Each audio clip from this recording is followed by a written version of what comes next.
بسم اللہ الرحمن الرحیم۔ محترم ناظرین، السلام علیکم ورحمۃ اللہ وبرکاتہ۔ شیخ الہند حضرت مولانا محمود حسن دیوبندی صاحب رحمۃ اللہ علیہ کے مختصر حالات زندگی۔ آپ دارالعلوم دیوبند کے سب سے پہلے طالب علم، شیخ العالم المعروف بہ شیخ الہند، اسیر مالٹا، ہزاروں علماء کے مربی اور استاذ، اپنے دور کے محدث و مفسر، دارالعلوم دیوبند کے صدر المدرسین اور شیخ الحدیث، ریشمی رومال تحریک کے بانی، عظیم مجاہد اور جنگ آزادی کے علم بردار تھے۔ آپ کی ولادت باسعادت 1268 ہجری مطابق 1851 عیسوی میں بمقام باس بریلی یوپی میں ہوئی، جہاں آپ کے والد ماجد حضرت مولانا ذوالفقار علی صاحب رحمۃ اللہ علیہ بوجہ ملازمت ما اہل و عیال مقیم تھے۔ والد محترم نے آپ کا نام محمود حسن رکھا۔ آپ نے قرآن مجید اور فارسی کی ابتدائی کتابیں میاں جی منگلوری رحمۃ اللہ علیہ سے پڑھیں اور کتب عربیہ اپنے چچا مشہور عالم دین حضرت مولانا مہتاب علی صاحب رحمۃ اللہ علیہ سے پڑھیں۔ قدوری اور شرح تہذیب پڑھ رہے تھے کہ دارالعلوم دیوبند کا قیام عمل میں آیا۔ آپ اس میں داخل ہو گئے۔ اکثر کتب درسیہ دارالعلوم دیوبند کے اولین استاذ حضرت مولانا ملا محمود دیوبندی رحمۃ اللہ علیہ سے پڑھی۔ آپ کے اساتذہ کرام میں حضرت مولانا ملا محمود دیوبندی، حضرت مولانا سید احمد دہلوی اور حضرت مولانا محمد یعقوب صاحب نانوتوی رحمہم اللہ کا نام شامل ہے۔ نصاب دارالعلوم کی تکمیل کے بعد حضرت مولانا محمد قاسم نانوتوی نور اللہ مرقدہ کی خدمت میں رہ کر علم حدیث کی صحیح ستہ اور دیگر علوم کی اعلیٰ کتابیں پڑھیں۔ فنون کی بعض اعلیٰ کتابیں اپنے والد ماجد حضرت مولانا ذوالفقار علی صاحب رحمۃ اللہ علیہ سے پڑھیں۔ 1290 ہجری مطابق 1873 عیسوی میں حضرت مولانا محمد قاسم نانوتوی نور اللہ مرقدہ کے دست مبارک سے دستار فضیلت حاصل کی۔ زمانہ تعلیم ہی میں آپ کا شمار حضرت نانوتوی رحمۃ اللہ علیہ کی ممتاز تلامسہ میں ہوتا تھا، اور حضرت نانوتوی رحمۃ اللہ علیہ آپ پر خاص شفقت فرماتے تھے۔ قاسمی علوم کا جو فیضان آپ کی ذات سے ہوا، اس کی نظیر دوسرے تلامذہ میں نہیں ملتی۔ آپ رحمۃ اللہ علیہ حضرت نانوتوی رحمۃ اللہ علیہ کے علوم و افکار کے امین تھے اور ان کی ایضاح و تشریح میں نمایاں حصہ لیا۔ حضرت شیخ الہند رحمۃ اللہ علیہ کی اعلیٰ علمی اور ذہنی صلاحیتوں کے پیش نظر دارالعلوم دیوبند کی مدرسی کے لیے اکابر کی نظر انتخاب آپ کے اوپر پڑی، اور 1291 ہجری میں مدرس چہارم کی حیثیت سے آپ کا تقرر عمل میں آیا۔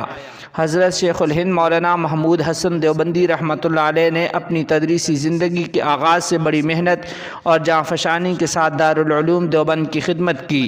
کبھی کبھی آپ کے ذمہ 19 کتابوں کا سبق متعلق ہوتا تھا، اور آپ مغرب اور عشاء اور فجر کے بعد بھی اسباق پڑھاتے تھے۔ حضرت مولانا محمد قاسم نانوتوی صاحب نور اللہ مرقدہ کی وفات کے حادثہ جانکاہ کی وجہ سے تدریسی سلسلہ موقوف کر دیا تھا، لیکن پھر حضرت مولانا شاہ رفیع الدین دیوبندی رحمۃ اللہ علیہ محتمم دارالعلوم دیوبند کے اصرار کے بعد دوبارہ مسند تدریس سنبھالی۔ 1308 ہجری مطابق 1890 عیسوی میں حضرت مولانا سید احمد دہلوی نور اللہ مرقدہ کے بعد دارالعلوم دیوبند میں صدارت تدریس کے منصب پر فائز ہوئے۔ دارالعلوم دیوبند صدارت تدریس کا مشاہرہ اس وقت 75 روپے تھا، مگر آپ نے 50 روپے سے زیادہ کبھی قبول نہیں فرمائے۔ بقیہ 25 روپے دارالعلوم دیوبند کے چندے میں شامل فرما دیتے تھے۔ ظاہری علم و فضل کی طرح باطن بھی آراستہ تھا۔ طریقت کی تحصیل حضرت مولانا رشید احمد گنگوہی صاحب نور اللہ مرقدہ کی بارگاہ میں حاصل کی۔ جب آپ کو سلوک و تصوف میں کمال حاصل ہو گیا تو حضرت حاجی امداد اللہ مہاجر مکی رحمۃ اللہ علیہ کو تحریر فرمایا کہ مولوی محمود حسن اب اس مقام پر پہنچ چکے ہیں کہ حضرت کی طرف سے ان کو اجازت و خلافت عنایت فرما دی جائے۔ جب تک حضرت حاجی صاحب نور اللہ مرقدہ حیات تھے، حضرت مولانا رشید احمد گنگوہی صاحب رحمہ اللہ بالعموم خود اجازت و خلافت دینے کی بجائے آپ رحمۃ اللہ علیہ سے سفارش کرتے تھے اور حضرت حاجی صاحب رحمۃ اللہ علیہ اجازت و خلافت کی تحریر بھیج دیتے تھے، پھر اس کے بعد آپ بھی اپنی طرف سے اجازت و خلافت دے دیتے تھے۔ حضرت شیخ الہند مولانا محمود حسن دیوبندی صاحب رحمۃ اللہ علیہ اوراد و وظائف، شب بیداری اور تہجد گزاری کے ہمیشہ پابند رہے، جن ایام میں آپ 18-19 اسباق پڑھاتے تھے۔ عشاء اور فجر کے بعد بھی درس ہوتا تھا، رات میں مطالعہ بھی کرتے تھے اور شب بیداری کے معمول میں کبھی فرق نہیں آتا تھا۔ اسارت مالٹا کے زمانہ میں جبکہ وہاں کی سردی اور برفانی ہوائیں نوجوان ہمراہیوں کے لیے ناقابل برداشت تھیں، آپ رحمۃ اللہ علیہ بڑھاپے اور لاغری کی حالت میں بھی رات کو اخیر پہر اٹھ کر اپنے مولا سے راز و نیاز میں مصروف ہو جاتے۔ آپ رحمۃ اللہ علیہ کی زندگی میں بڑی سادگی تھی، گفتار و کردار، عادات و اطوار اور لباس وغیرہ میں کسی طور پر برتری کا اظہار نہیں فرماتے تھے۔ تواضع و خاکساری طبیعت میں بہت زیادہ تھی، غربا اور معمولی آدمیوں میں رہنا پسند فرماتے تھے، امراء اور اہل دنیا کے تکلفات سے گھبراتے تھے، بڑے فقیہ تھے، نقلی اور عقلی علوم میں پوری مہارت حاصل تھی۔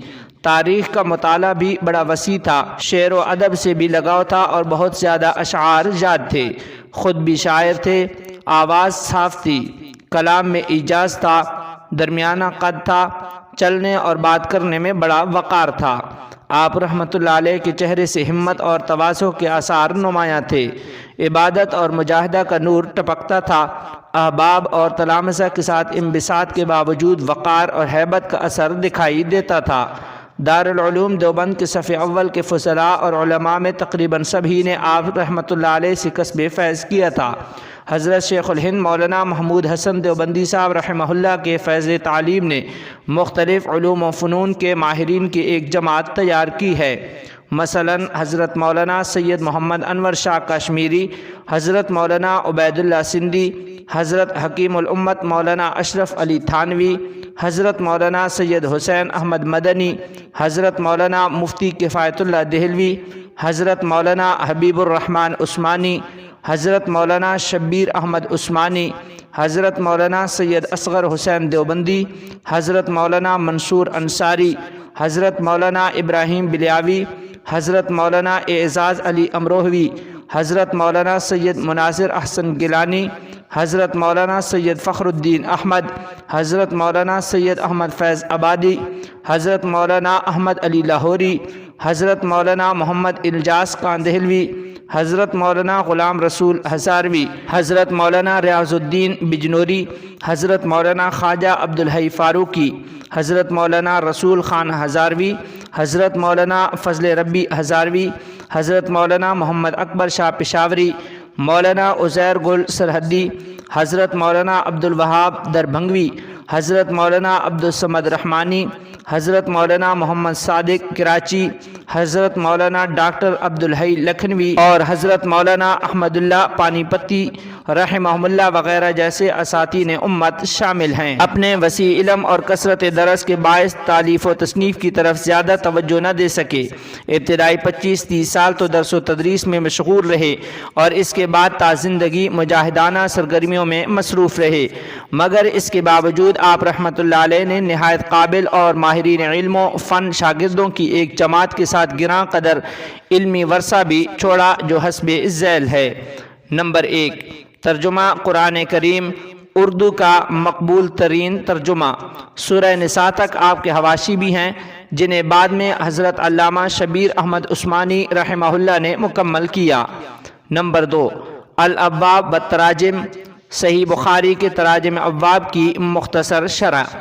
نمبر 3، تقریر ترمذی عربی۔ نمبر 4، حواشی و تعلیقات علی سنن ابی داؤد۔ نمبر 5، حاشیہ مختصر المعانی۔ نمبر 6، الادلہ کاملہ، محمد حسین بٹالوی کے 10 سوالوں کا جواب۔ نمبر 7، ایضاح الادلہ۔ نمبر 8، افادات 2 مضامین کا مجموعہ۔ نمبر 9، فتاوی نمبر 10 مکتوبات شیخ الہند، اور اس کے علاوہ بھی کئی ایک تصنیفات ہیں۔ مسلسل جہد و ریاست، قید و بند اور پیرانہ سالی کے باعث علی گڑھ کے سفر کے وقت بھی صحت تشویشناک مرحلہ میں داخل ہو چکی تھی، لیکن علی گڑھ کا یہ اجلاس ایک انقلابی قدم اٹھانے کے لیے بلایا گیا تھا، اس لیے آپ نے اپنی صحت کو خطرے میں ڈال کر یہ سفر کیا تھا۔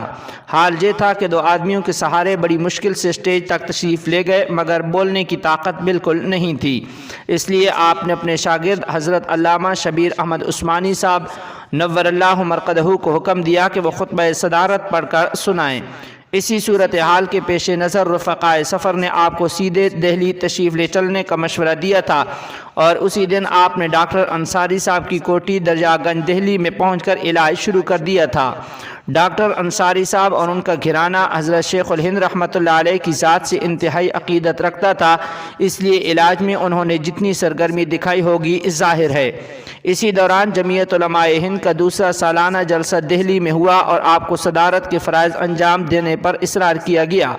آپ رحمۃ اللہ علیہ نے حضرت مولانا مفتی کفایت اللہ صاحب دہلوی نور اللہ مرقدہ کو خطبہ صدارت مرتب کرنے کا حکم دیا اور پڑھنے کی ذمہ داری حضرت علامہ شبیر احمد عثمانی نور اللہ مرقدہ کے سپرد کی۔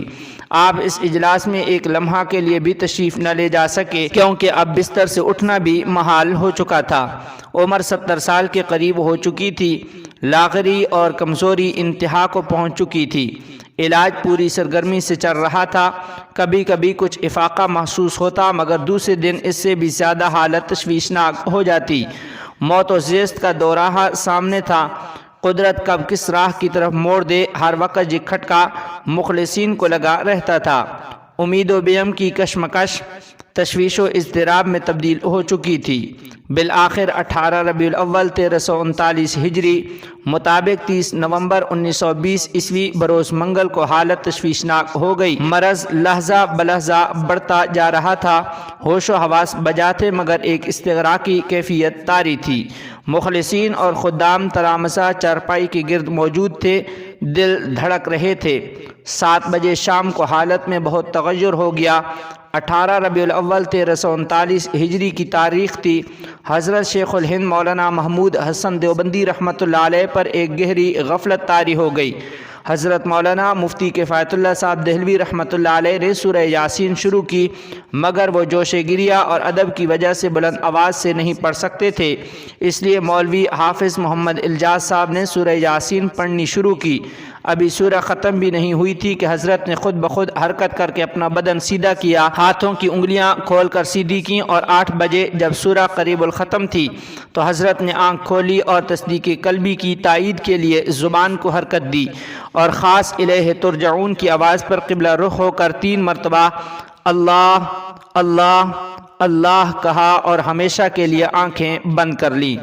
انا للہ و انا الیہ راجعون، ان للہ ما اخذ ولہ ما اعطى وکل شیء عندہ باجل مسمی۔ ہماری دعا ہے کہ اللہ کریم حضرت شیخ الہند مولانا محمود حسن دیوبندی صاحب نور اللہ مرقدہ کی دینی، علمی، سیاسی، روحانی تمام خدمات کو اپنی بارگاہ میں قبول فرمائے۔ اللہ کریم ان کی قبر کی منزلوں کو آسان فرما کے انہیں کروٹ کروٹ جنت الفردوس میں اعلیٰ مقام عطا فرمائے، اور ہماری رب العالمین سے دعا ہے کہ اللہ کریم ہمیں اپنے ان اکابرین کے نقش قدم پر چلنے کی توفیق دے۔ آمین ثم آمین۔ السلام علیکم ورحمۃ اللہ وبرکاتہ۔